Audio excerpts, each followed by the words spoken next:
telling, you were asking.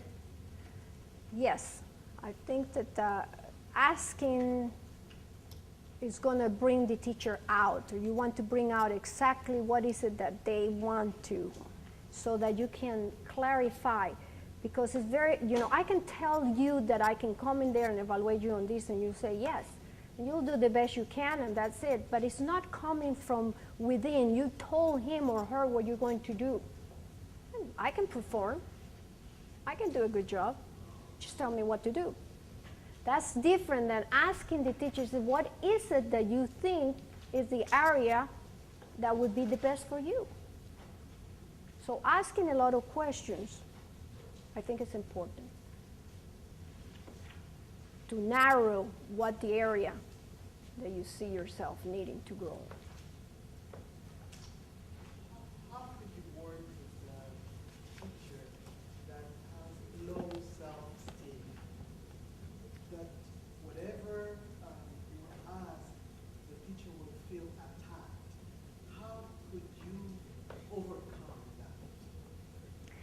That's not easy. For some reason or another, this teacher has been, it could be a personal, their personality. Not all of us are woo, and have an accent and run on the stage.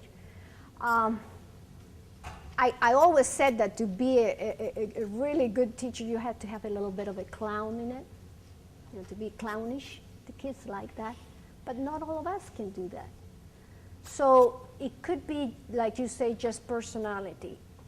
It could also be that she or he had been intimidated before, and that this was used more as a, get you. I'm here to prove that you're bad, and therefore you need to be fired. One never forgets that. One never forgets that. And so it may take time to develop that trust between you and him or her that says, I'm truly interested in what you want for yourself. Just share with me. Any little thing, and whatever they say that may be to you not significant, take it as significant and go from there and say, she says she needs to do this, but she's good at it. That's all right. She's being safe. So you go and you give her the credibility. You're right. You chose something that you're very, very good at. Well, I wasn't. But they were being safe. Maybe they'll move next time.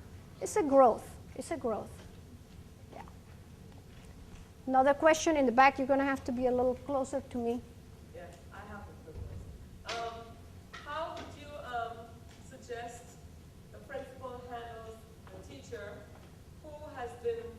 who's a veteran, knows everything, feels very confident, and perhaps should be doing this themselves?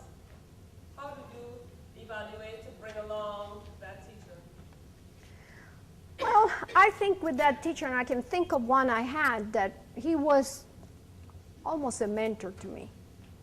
I mean, and I may be not understanding well your question. If I'm not, bring me about it.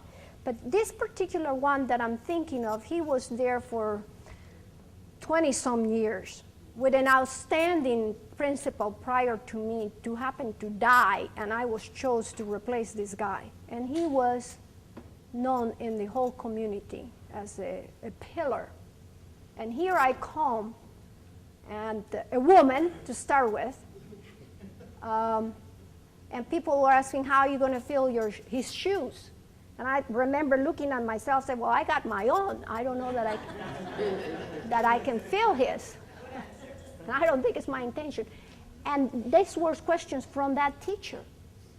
And yet that teacher watched me very carefully, and soon he was very sensitive to pick up that I was new as an academy teacher, and would come by and he would drop a little bit of pearls of wisdom.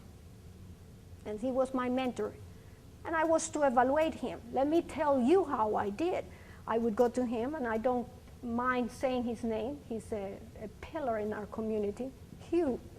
And I would say, Hugh, you know that one of my responsibilities is to evaluate teachers like you.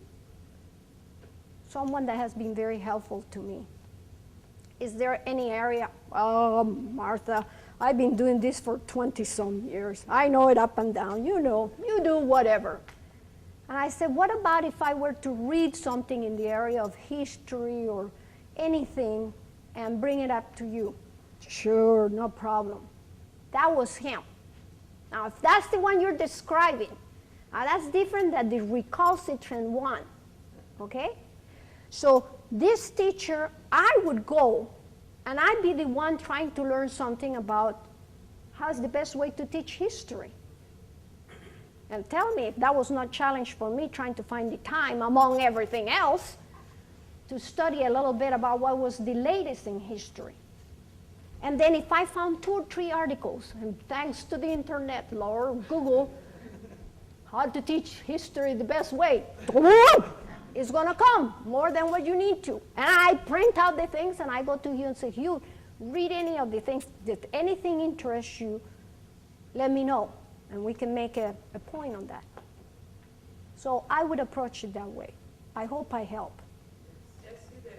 Yes, you did. Okay. Both of the scenarios fit. Yes, yes, you're right. What about the teacher that is inspired by you and wants to do everything? You know, like a whole bunch of changes, all these plans. How do you help them trim their tree and focus and accomplish one thing at a time? I think based on your question, that's an excellent thing, to be going to them and say, you know, you're so creative that I see you going all over the place. And woe me, woe me. I can't go about it that way. Can we start narrowing, you know? Can you concentrate on something and trim your tree a little better? And so he said, well, yes, come back to me on about 2 or 3 subjects, and then we'll choose from there. Give him time to think. This evaluation process, and I would tell you something that happened to me. It was really sad and funny. But my first year as a principal, I never turned a single evaluation into my superintendent.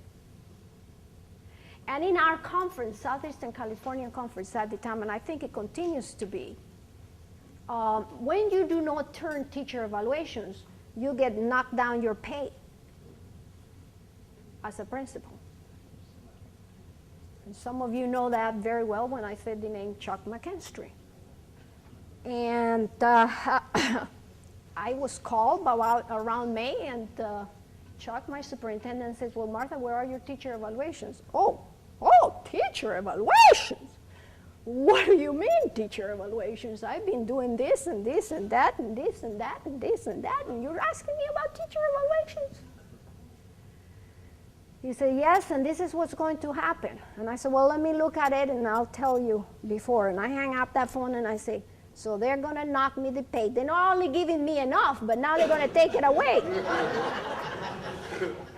Well, that year I had established myself with the teachers. I have gone into their classrooms. I had observed. But they were getting acquainted with me, and things were getting a slow down, yes. And some of them did not get, and I'm sure they were going, yeah, I didn't get evaluated this year. You know. Fine, relax. Doesn't have to be by the, letter of the law.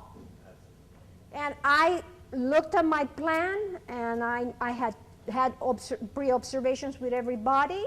I said, that's good, but I just haven't written them down. And I have graduation in 2 weeks, and am I going to write down 16 evaluations? I have no time. No way, Jose. So I called him, and I said, guess what? And he says, what? Do you have it for me? I say, I will not, and you can go ahead and knock me down, because I will not be able to write them, Chuck, and do a good job. And I got knocked down. Later on, when I became the associate superintendent for Southeastern California, the prime evaluator, the Lord knows how to do things, I tell you. 11 years evaluating every single teacher in every small school in Southeastern California. And I went to national conventions to learn. Did you know that there are very few, even in ASCD, where you go and say, train me to be an evaluator. There's very few.